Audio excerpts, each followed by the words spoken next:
Let's drink first to all that you're going to put out of your life, and second, to all the happiness that's ahead of us. Fair enough. It's the one and same gesture.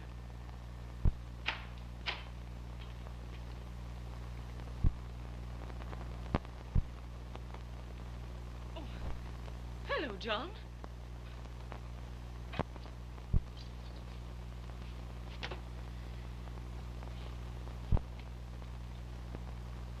I'm sorry, John, but you had to find out sometime. Do you remember we discussed a situation something like this? Well, what are you going to do about it? I recall you talked about it. And I wondered at the time what you were driving at. Now it's all very clear. You expressed your opinion rather forcibly that a husband would be a fool to soil his hands on two unworthy people like you. That's right. June and I have loved each other for some time. When she gets her divorce, we're going to be married. And we're going to live quite far away from here. So you see that we've considered your feelings and our plans. So you've made your plans, have you? Well, I've made some plans, too. You're asking me to give up the thing I love most in life. Well, that's not my way. After tonight, perhaps I won't be able to call her mine, but I'm equally sure she'll never be yours. And now, get out. Perhaps you'd better, Ted. Call me in the morning. Good night, Ed.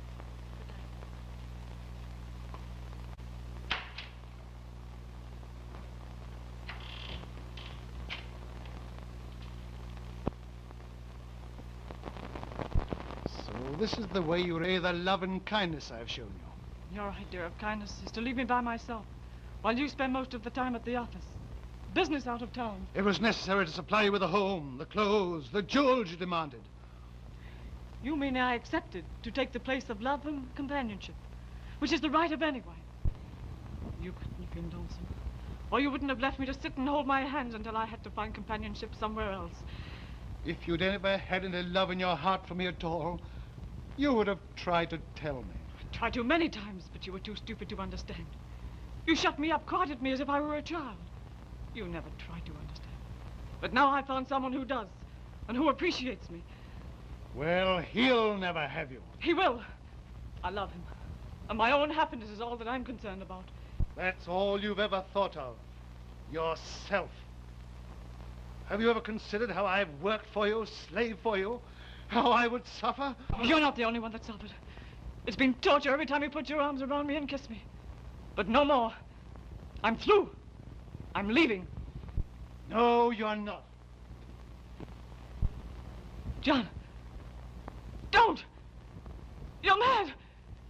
You don't realize what you're doing. I realize that if I've got to lose you, there's only one way. Oh! Oh. Oh.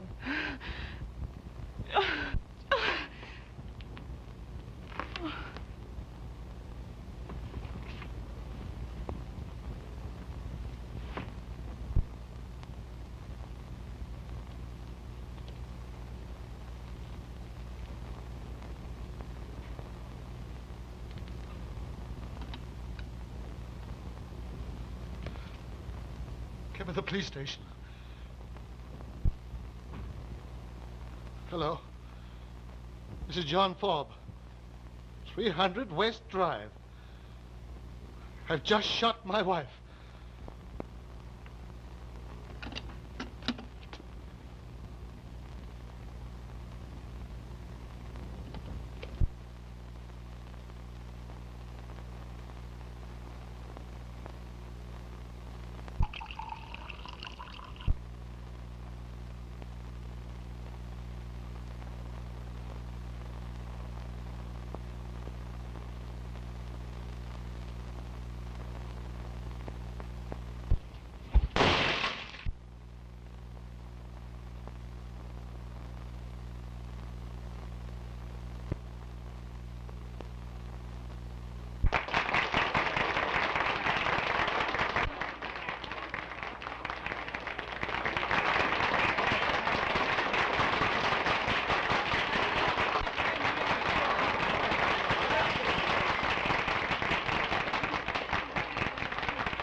Good night, girls.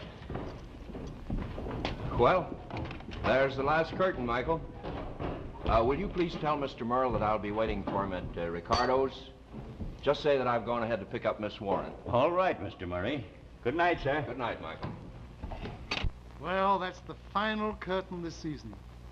And what a performance you gave.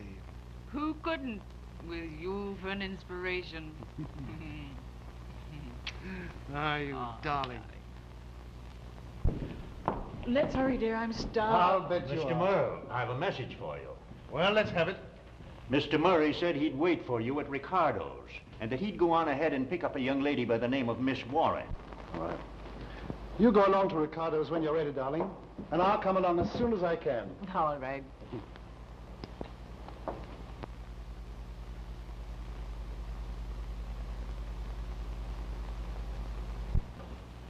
Hey, old man. Come here.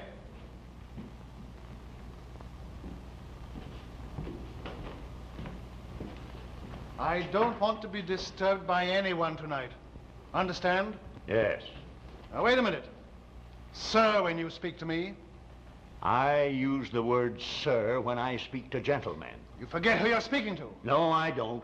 I've put up with your insults during the entire run of this show. Not once have you shown an ounce of good breeding.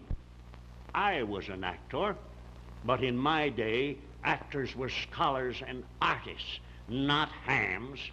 I thank God this is the last night I'll have to look at you. If you weren't so old, I'd teach you a few manners. Now, you come right ahead.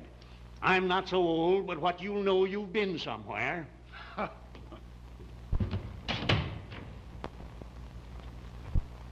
Constable skunk.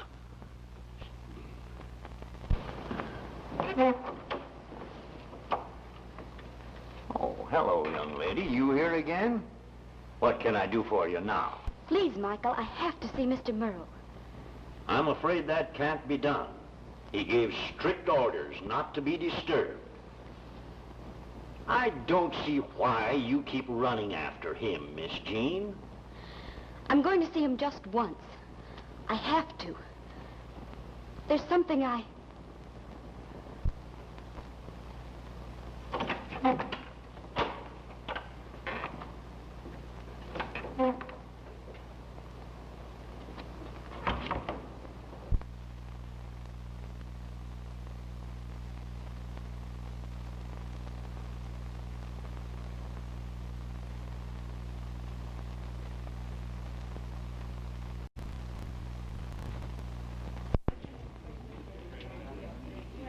Hello, gang. Hiya, Pappy.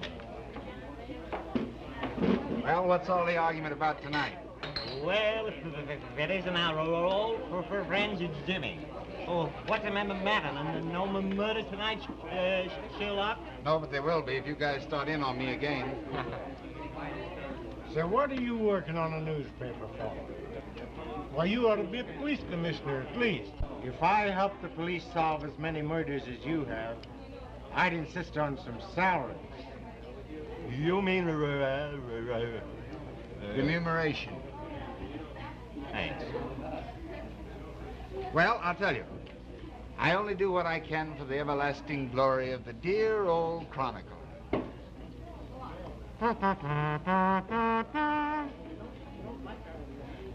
What's the egg for? Well, when that's crossways, I know I've had enough. Wait a minute, it won't bite you. Come on, sit down. Oh, I don't want it. Scrambled eggs and bacon, will you? And some toast and coffee? Yes, sir.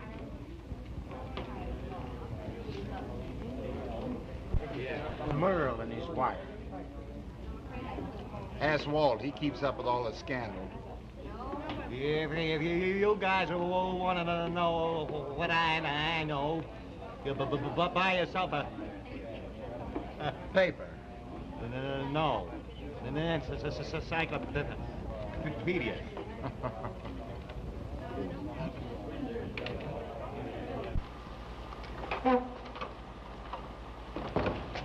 Oh, say, Michael, has Mr. Merle left yet?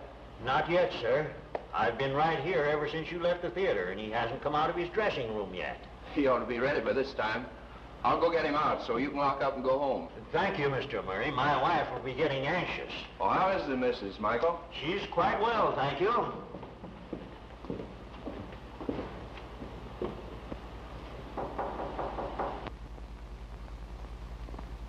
He doesn't answer. He hasn't come out, sir.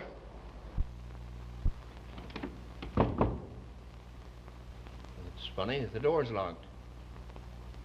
Does he always lock his door while he's changing? Sometimes, sir.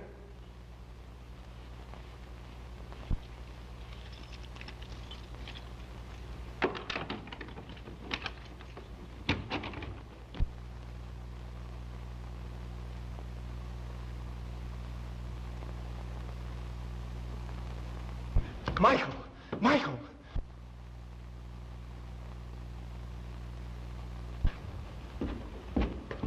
He's dead. He's strangled with a cord from his own dressing gown.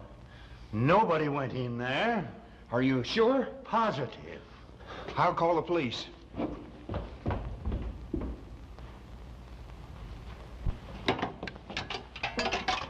Hey, operator, give me the police station, quick.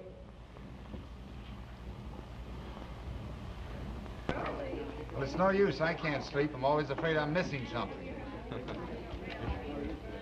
Hello? What are you all burnt up about? There's a report going around that Alvin Merle's been found murdered. Alvin Merle? Murdered?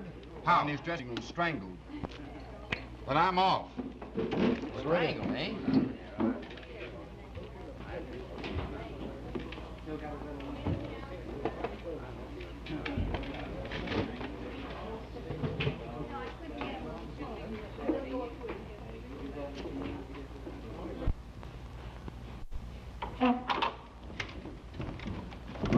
He's in there. Merle's been strangled. How do you know you were strangled? Well, there's a cord tied around his neck, and he's dead. We'll have a look. Watch the door. And I don't want anybody to leave here. You get me? I mean you. Yes, sir.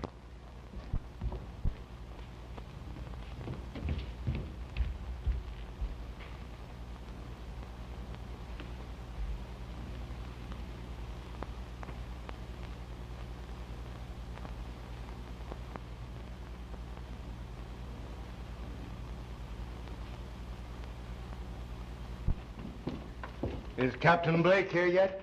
Yes, sir. He and Sergeant Jardine are in there now, Doctor. All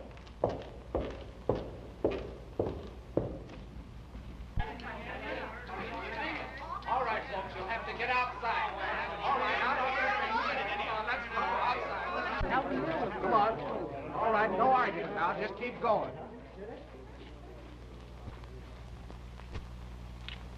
That goes for you, too, sister. Come on, let's go.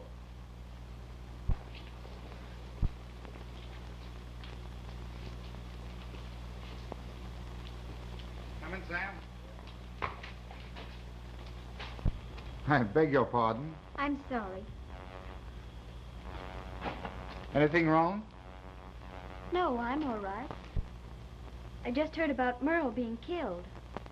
Sort of upset me. Oh, you knew Merle? Yes. I used to be understudy with the company. What right have you to question me? Don't mind him, lady. Why, he's only a reporter. That's right, Jim Ryan of the Chronicle. Jim Ryan. I think I've heard of you. Your fame follows you, even into the alley. Come on, I'll see you out of this mess. I know my way around here. Well, do you mind? I'd like to talk to you. Come on, Jim. She'll wait for you. Won't you, lady? Yes, go ahead. You're not kidding. Why should I? Well, I've got to go inside and see what this is all about. I won't be long. All right.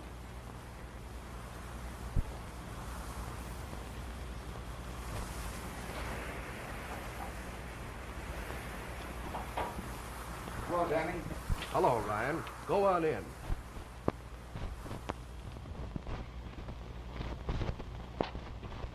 Dora hasn't been out of my sight from the time Mr. Merle went in there until we found him dead. Hello, Sergeant. How'd you get here? Ah, my instinct for news, old boy. But you wouldn't know anything about that.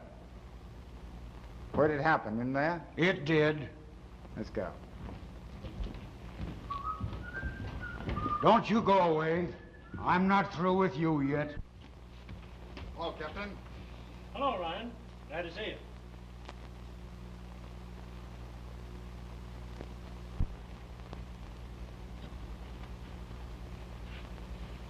This should interest you.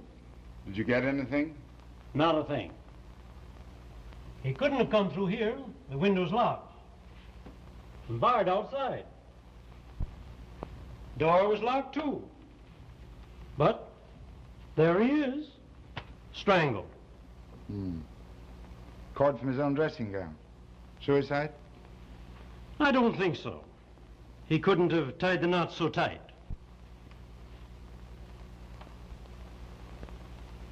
Dead about an hour, Captain. That makes it 11:15. He came in here at just 11, so our job is to find out just what happened between 11 and 11:15. That cuts it down pretty fine, Captain. It's so simple, it's crazy. Now you stay put. Sergeant! You want me, Captain? Yes. Okay. And don't you try to beat it. Get me? Anything more, Captain? Send your report to the office, Doctor, and get the wagon started. See you in the morning. Okay. Oh, you get anything out of that doorman? Only that he insisted he never had the door out of his sight. Nobody came in and nobody went out. I've got it. The old man convicted himself. He was here all alone. And if you ask me, he did it. Bravo, Sergeant. You know, you ought to be out in Hollywood writing for the movie. Are you trying to kid me? If you know of any other way it could be done, you tell us. You get me? But really, I think your solution's a bit too easy. Sergeant, bring that stage manager in here. Yes, sir. Hey, you! Come here.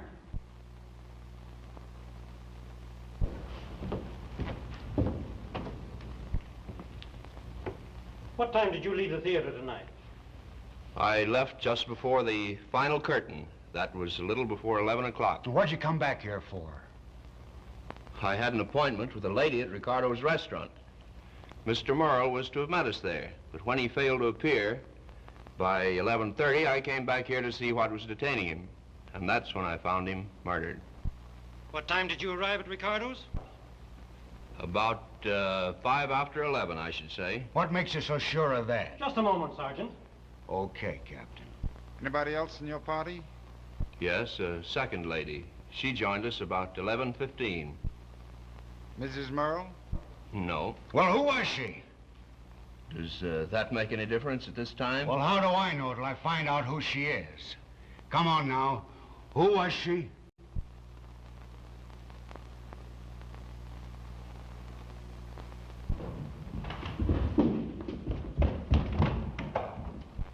Get out of my way!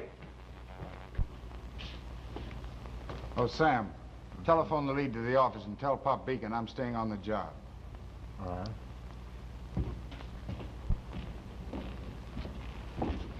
What's the idea of bringing me in here as if I were a criminal? Let me alone. Don't you get funny with me. I represent the law.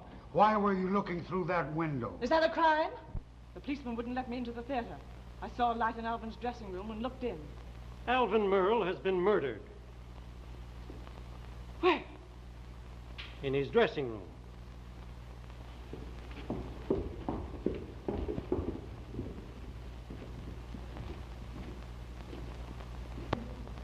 Were you in the habit of dining out with Alvin Merle? I was. I loved Merlin. He loved me. He was going to get a divorce so we could marry. Alvin. Alvin! I wouldn't go in there, miss. Oh. Will you see the lady home? Yes, I will, Captain. Tomorrow I'd like to talk further with both of you. Very well.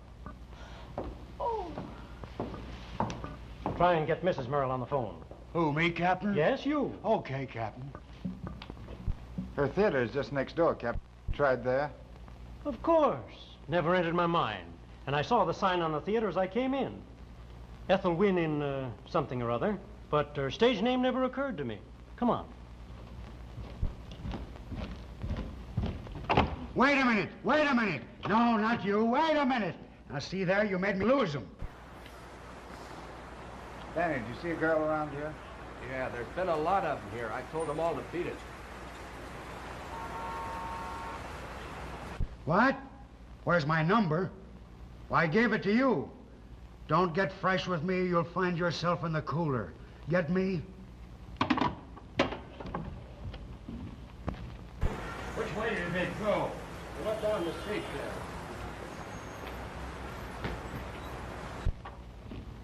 Is Miss Wynn still here? No, she's gone out. No answer at her apartment, Captain. All right, Sergeant.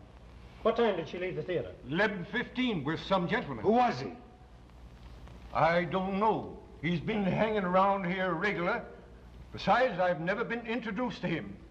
Rather unfortunate, isn't it, Sarge? Between fresh guys and newspaper men, an officer of the law leads a dog's life. Where's Miss Wynn's dressing room?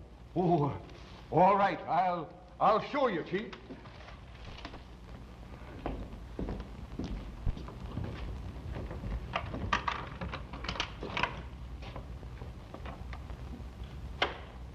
All right.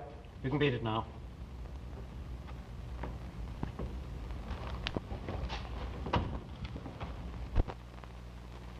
Say, this is swell.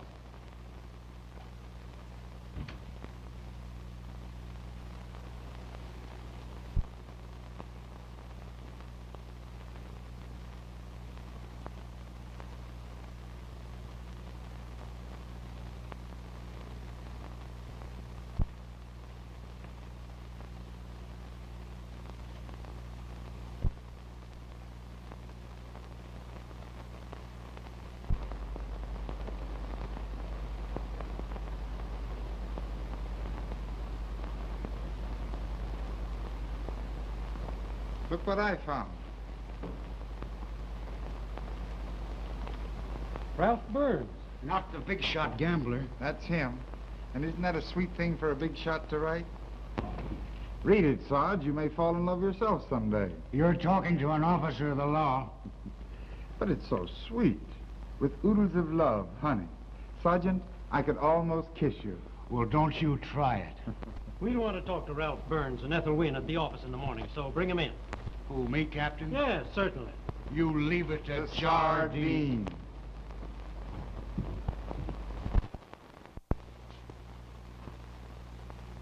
Hey, you guys. Stop eating all my food. I'm not feeding the starving Armenians this week.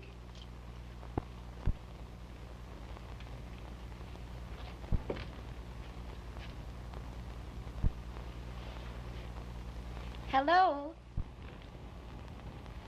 Oh, hello.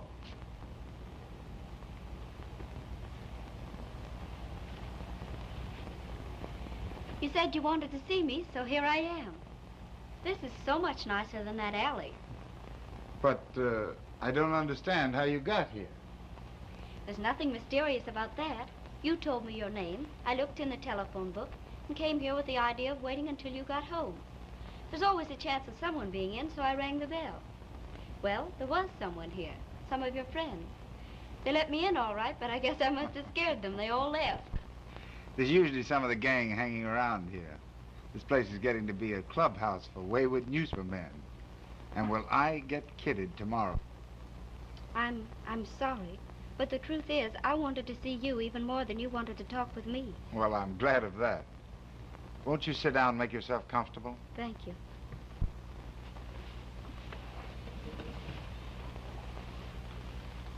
Cigarette? Not now, thanks. May I? Certainly. Have they found out who killed Alvin Merrill? No, not yet. Why?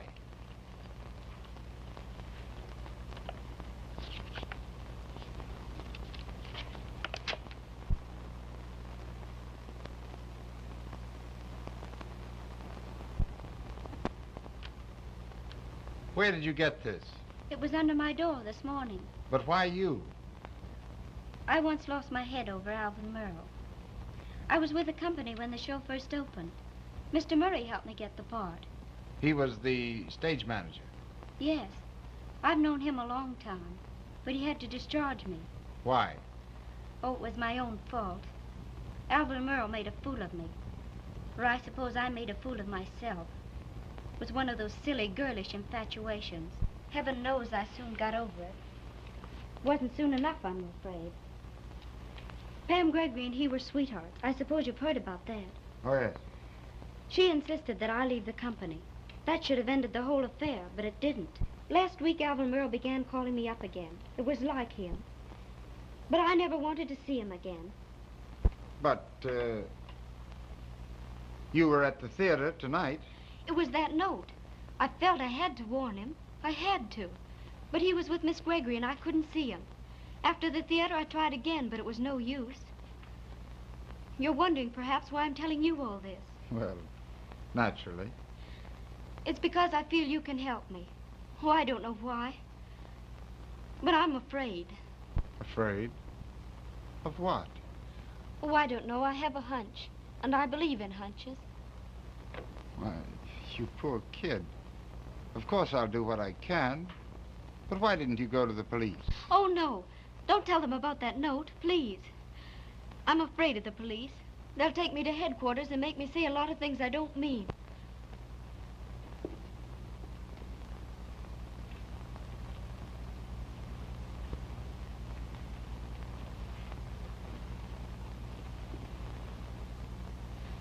You've certainly given this case a new angle. Strange enough as it was. Man strangled in a room that no one entered. It's creepy.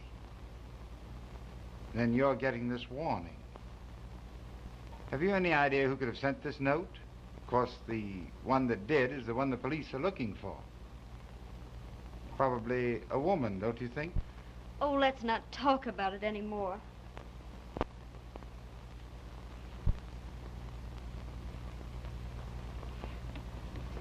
I'm just a coward, I guess. You're a brave little girl.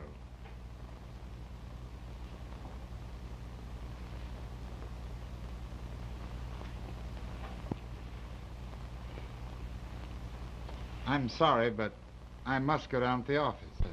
Oh, please don't go. I have to have someone near. But I'm on night duty this week. Now, you run along home. It won't seem so terrible in the morning. Oh, no, I can't. I live alone. It's because I'm afraid to stay there that I came here. All right. You stay right here tonight. And don't open the door to anyone. And I'll come back in the morning and take you to breakfast.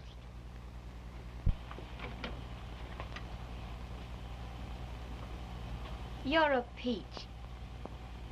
And you're very beautiful.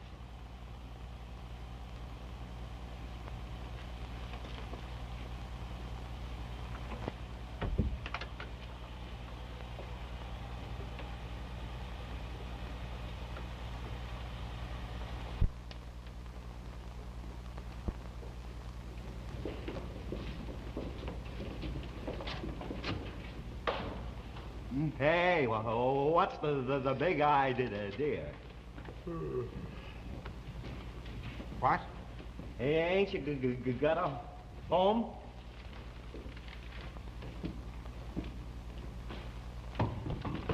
Out of my way, boy. I got a date for breakfast. What's the matter with him?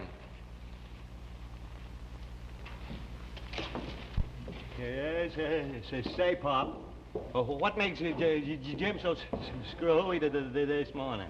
Search me. Blew in about 3. Never saw him so quiet. Moped around his desk for a while, then flopped over and went to sleep. Maybe he's getting an Anna. Nervous breakdown? Thanks. You're welcome.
bring Ralph Burns in here. Yes, sir.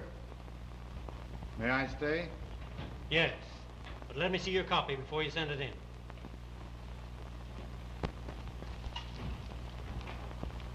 Hello, Captain. What's the big idea? Sit down. Thank you. Where were you last night between 11 and 11:15? Oh, springing a fast one, eh? Without giving me a chance to frame an alibi in case I needed one. Well? I'm trying to think, Captain. Did you or did you not leave your apartment at 10 o'clock last night? I did. And you didn't return to 5 o'clock this morning? That's a lot of time to account for. You know everything. You should know where I was last night. Inspector? I'm no inspector. Make enough noise to be one flatty. How long have you known Miss Wynne? You mean Ethel Wynne, the actress? Well, I've heard of her. You can't evade the question. Do you or do you not know her? Say, what kind of a game is this? Did you bring me down here to give me the third degree?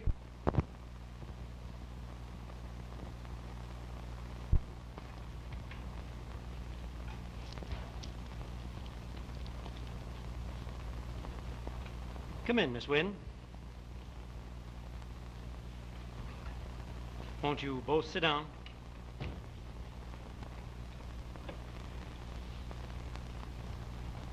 Mrs. Merle, I'd prefer to call you that if you don't mind. Your husband met his death last night between 11 and 11:15. At that time, you and Mr. Burns were not far from the scene of the accident. Now, there were certain circumstances which require some explanation. Yes. I'd like you to explain why, on the afternoon prior to the accident, a lady and gentleman leased an apartment at the Seton Arms. A lady and gentleman who answered to your descriptions in every detail. In fact, they introduced themselves as Mr. and Mrs. Ralph Burns. Now, I want an explanation of that. Sure you know everything, Captain. I'll explain, Ralph. No use denying what you gentlemen already know. But there are things you do not know. You're wondering, perhaps, why I'm not in tears. Well, the truth is, I'm not sorry he's dead. I'm glad. I haven't loved Alvin Merle for 5 years. We were only married 6. Pam Gregory wasn't the first woman, nor the last. There's been a long line he's been interested in at one time or another. Long ago, I'd ceased to care. The only thing I wanted from him, he wouldn't give me, my freedom. He said that it would hurt his standing in the profession. I tried to get evidence, but a woman needs a lot of it in this state, and I failed. I've loved Ralph for 3 years. We've been decent about it. I'm not ashamed of the plans we made yesterday, and now that this has happened, we're going to be married. But I can tell you this much. There's a woman concerned in his death. I know, because I've often felt it in my heart to kill him. I think that'll be all for the present. Of course, you'll not leave the city until the matter's definitely settled. Come, dear.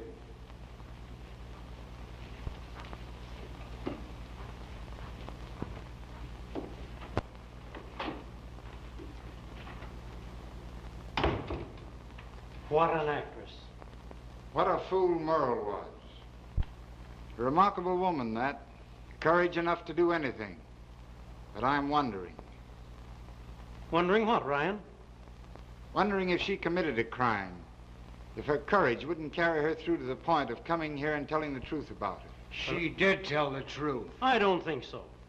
Remember, there's one law they never break. The law of self-preservation. That's right, Captain. Well, they admitted everything. In fact, we learned something from the lady. But not all. Just as sure as I'm sitting here, those 2 people, combined or singly, are responsible for Merle's death. But we need a great deal more tangible evidence. Sergeant, see that they're never out of sight of our men. Yes, sir. The big question in my mind is how the murder was accomplished. Well, I think I could make a pretty fair guess. Sure, go on and guess. Guess how a man can strangle somebody without being in the room. You're as nutty as you think I am.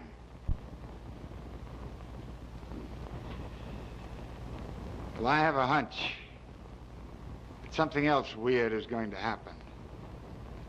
These crimes are always followed by others of similar nature. Sergeant, get over to that theater again and see if you can get anything else out of that doorman. He's our best chance. Yes, sir. Hey, you. I want to talk to you.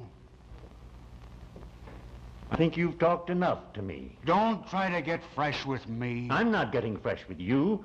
This affair is no joking matter. Sit down.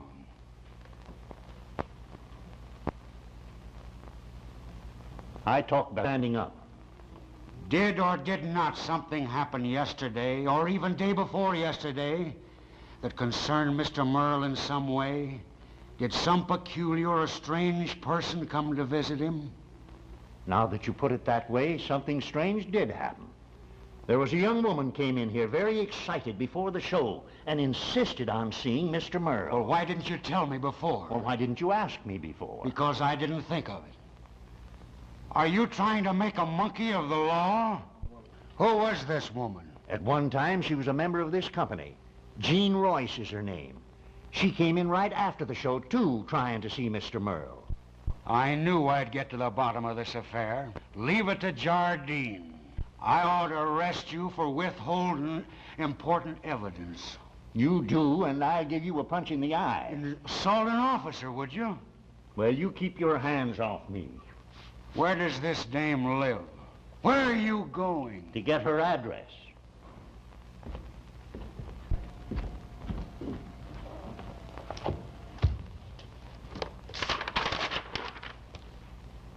Jean Royce, Grotto Apartments, East 55th Street.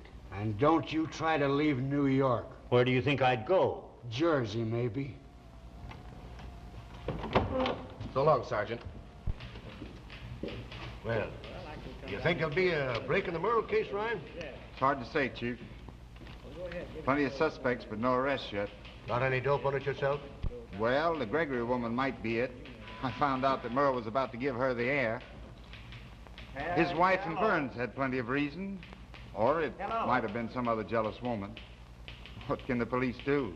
They haven't even found out yet how the crime was committed. Well, it's good front page stuff anyway. Give us a story on it today.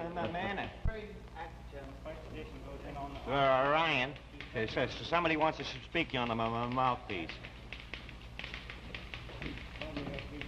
Hello? Oh, hello. I was hoping you would call.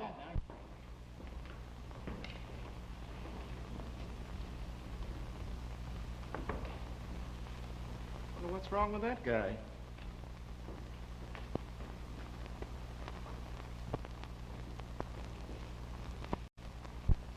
Does or does not Miss Jean Royce live here?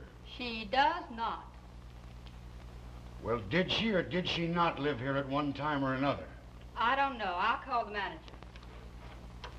A gentleman in the office to see you. Okay. He'll be right in.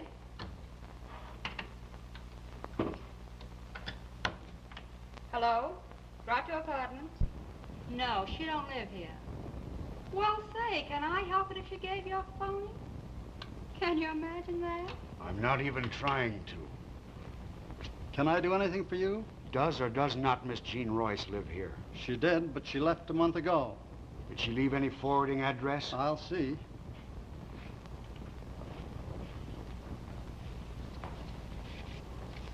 I'm sorry, but she didn't leave word of any kind. Oh. I wish I could give you some information. But that's straight. She left suddenly and gave no forwarding address.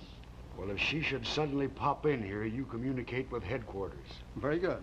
Jardine's the name. Jardine.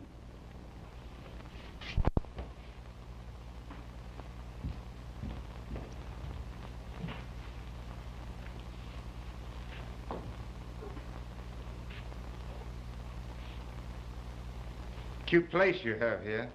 Suppose you're wondering how it happens I have a penthouse and everything. Well, I haven't asked any questions, have I?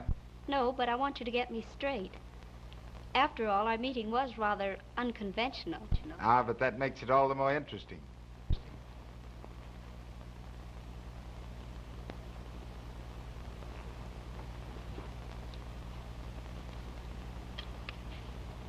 Thanks.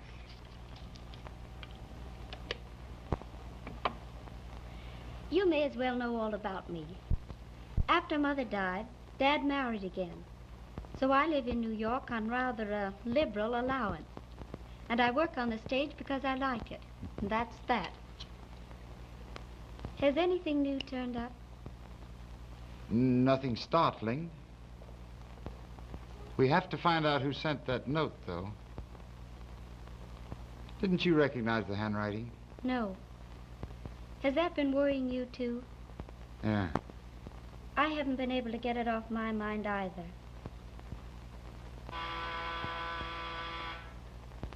Pardon me.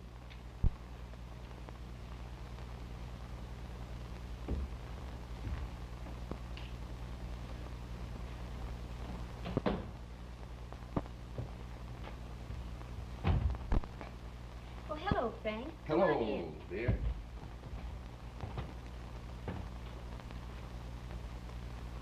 Oh, I didn't know you had a visitor, Jean. Why, you know Mr. Ryan, don't you?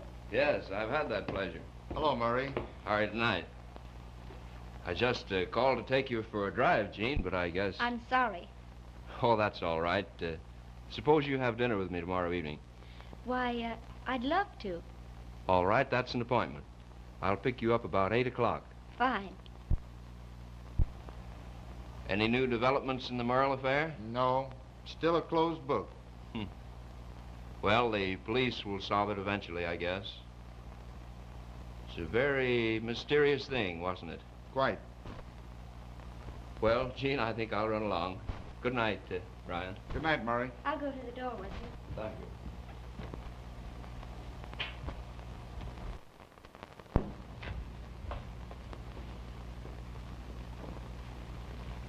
Does that man mean anything to you, Jean? Of course not, silly. He's just an acquaintance. You're not jealous of him, are you? Well, maybe I am. Why do you keep putting me off, Jean? And you know how much I care for you. I know you do, Frank. You couldn't have done the things you have for me if you didn't. But I can't love you the way you want me to. The feeling just isn't there.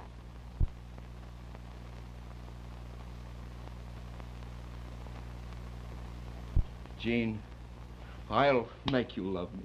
Oh, Frank, don't get so dramatic. You've been around the theater so long, you're getting theatrical yourself. I'm sorry, Jean. I'm afraid I did forget myself. This isn't the place for a love scene, is it? No, it isn't. Well, I'll see you tomorrow evening. Good night. Good night.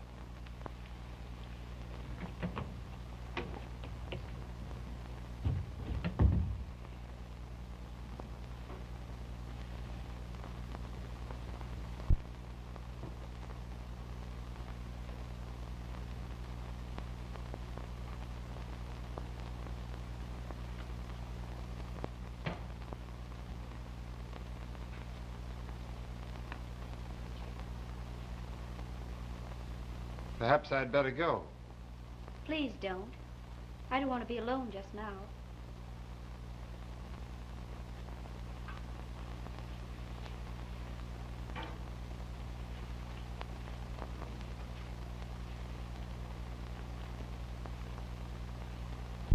Would it help any if you confided in me? I don't think so. Poor Frank, he gets so tragic. At times I'm almost afraid of him. Well, he seems to be very much in love with you. Only when he thinks someone else is interested in me. I've never encouraged him, though. On the contrary, I've been rather brutal. He wants me to marry him. But I couldn't. I just couldn't. Well, I'm very glad you feel that way about it.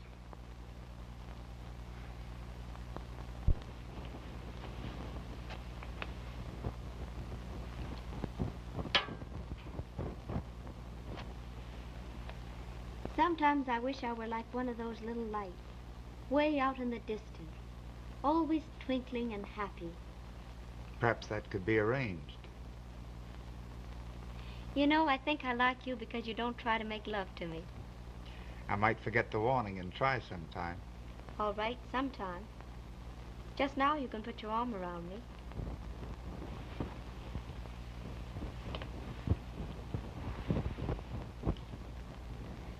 Let's just be quiet. I want to think.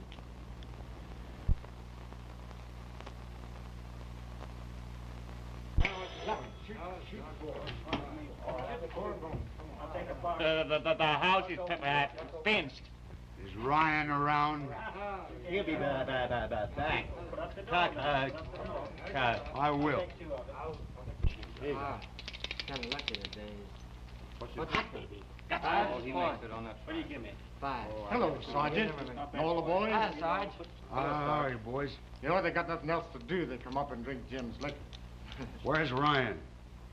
Did the big baboon pull the Don Wani on us? He's got a Girl. Come on, and then kneel down and call your shot. I think I'll just browse around till Ryan gets here. There's some liquor over there if you want to drink. I never use the stuff. Well, we have some of the very nice fudge in the kitchen. Go ahead. Say it.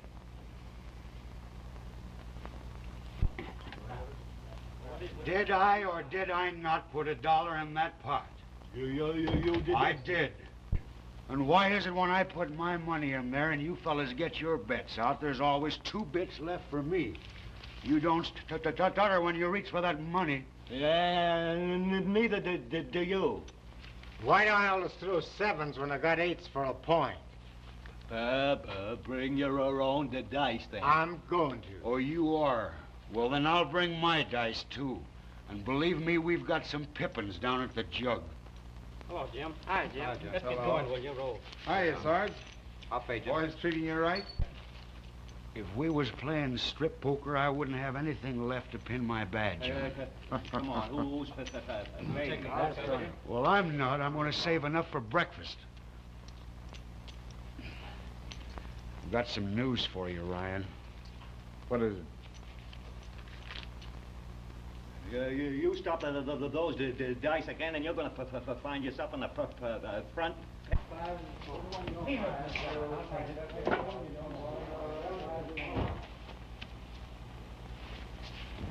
There's a new woman in the Merle case. Who? She used to be in the play.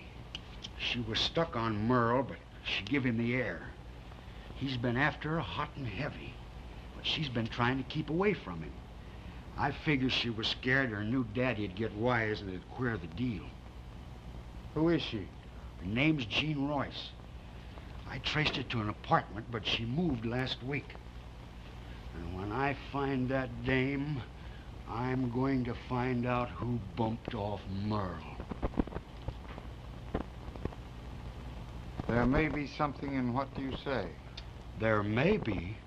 There is. You know Jardine.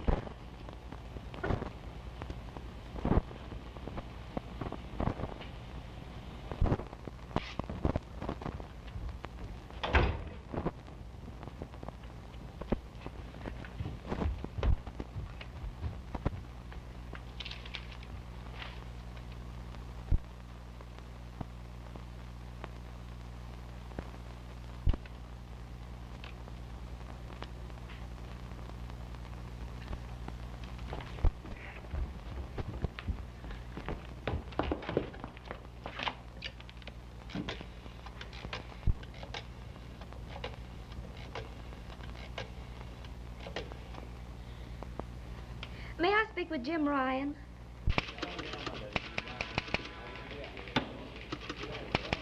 Hello? Hello? Jim!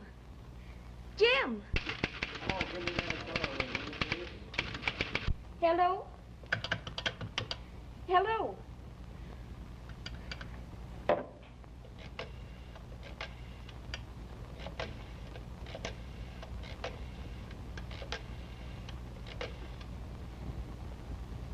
Hello? I want to speak with Jim Ryan.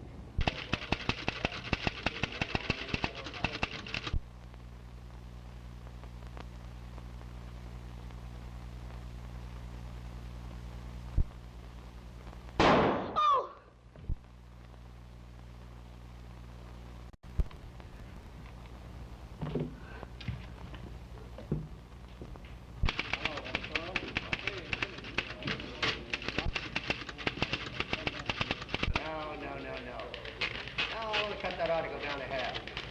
Oh, I haven't got the space. Hello? Hello? Hello?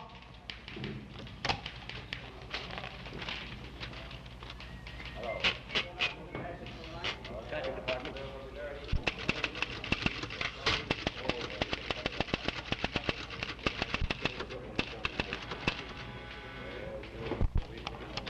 Hello?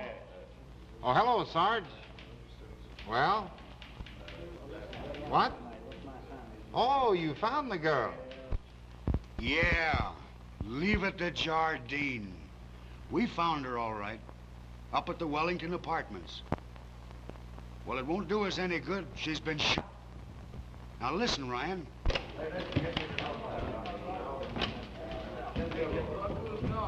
Ryan, hello.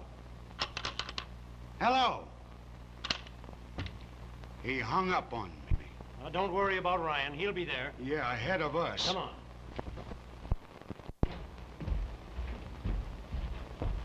I'm sorry. Doctor said no one was to go in there. She isn't dead. I don't think so.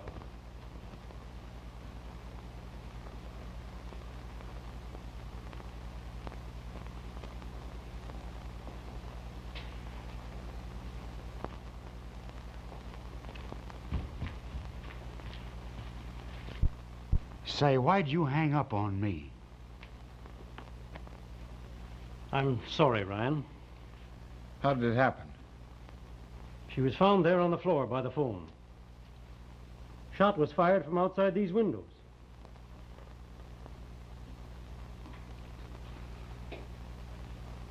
Has she got a chance? Just a fighting chance, Ryan.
See that there's no noise around here.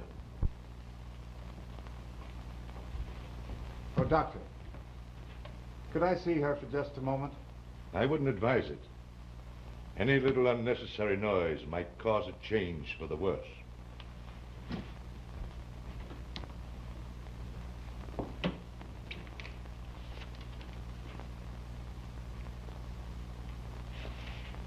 Oh, Blake, we've all been a lot of fools. What do you mean? The solution has been in front of us all the time. You mean you know who did it? Come clean now. Get me? No, I don't know who did it, but I've got a good idea how it was done. Well? Captain, I'd like to talk to Dr. Wattles. Sergeant, get Dr. Wattles on the phone. Yes, sir. Read that. That last paragraph.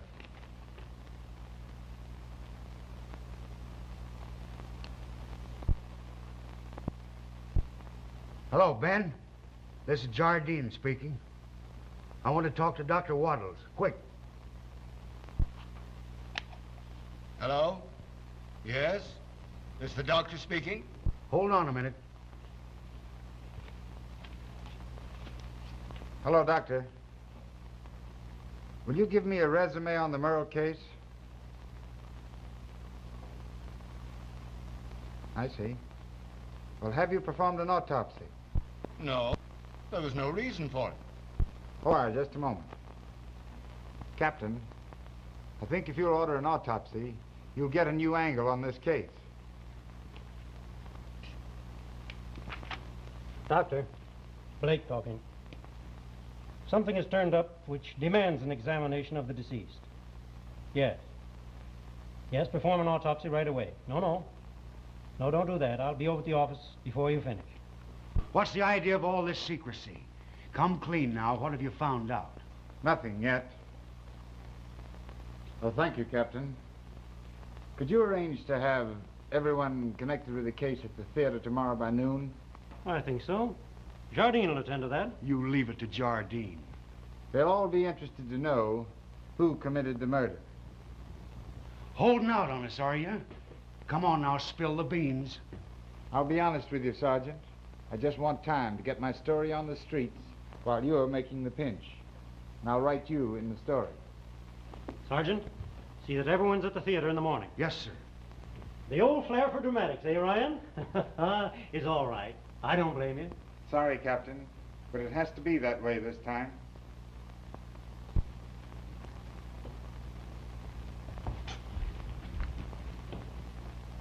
Could I just look at her? If you'll be quiet.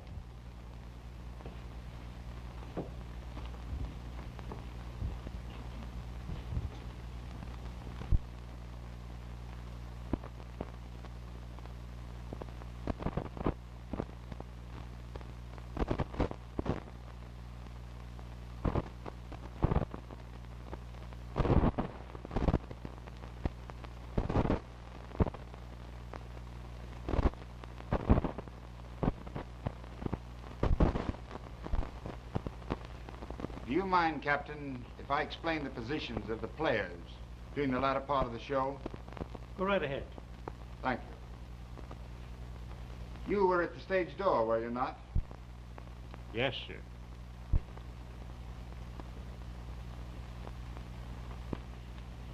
You were at about this part of the set, weren't you, Miss Gregory? You and Mr. Merle had your final scene? That's right. I fell back there. Mr. Merle's last speech, before he took the gun and fired the shot, was read beside the desk. I don't exactly remember the words, and it wouldn't interest you for me to read them from the script. The business is the thing that we're interested in. Mr. Merle, after his last speech, took the gun from the desk, aimed it at Miss Gregory, and fired a shot. He then watched her death scene, put the gun down here, and walked over to the telephone and called the police station. He replaced the phone, walked over to the serving table, reached for the decanter, poured himself a drink, which he drank. Captain, the decanter is gone. Gone? Why, I left orders that nothing was to be disturbed in this theater until after our investigation was over. What do you know about the decanter being gone? Mr. Murray took it away the morning after the murder. That's a lie. It's true, and don't you call me a liar. Why did you say something about this before? Why didn't you ask me before? I'm used to seeing Mr. Murray about the stage. I didn't think anything of it.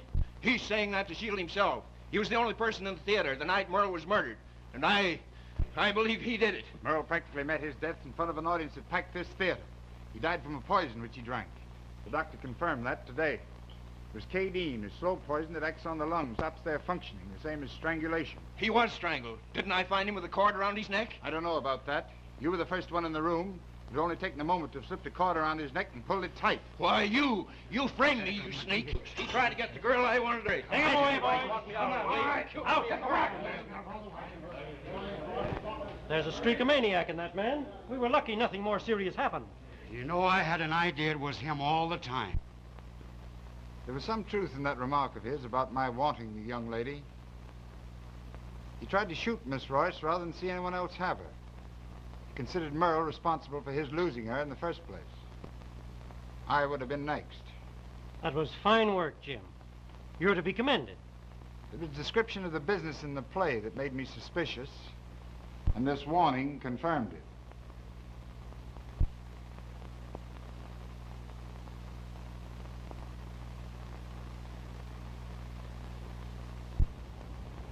There's nothing more for you to worry about. But I saw Frank outside the window just before I failed. Now just don't talk about it more. You can read all about it in the papers when you're well. I saved a copy for you. Just close your eyes and imagine you're a little light, all twinkling and happy. You're a dear. Is or is not land.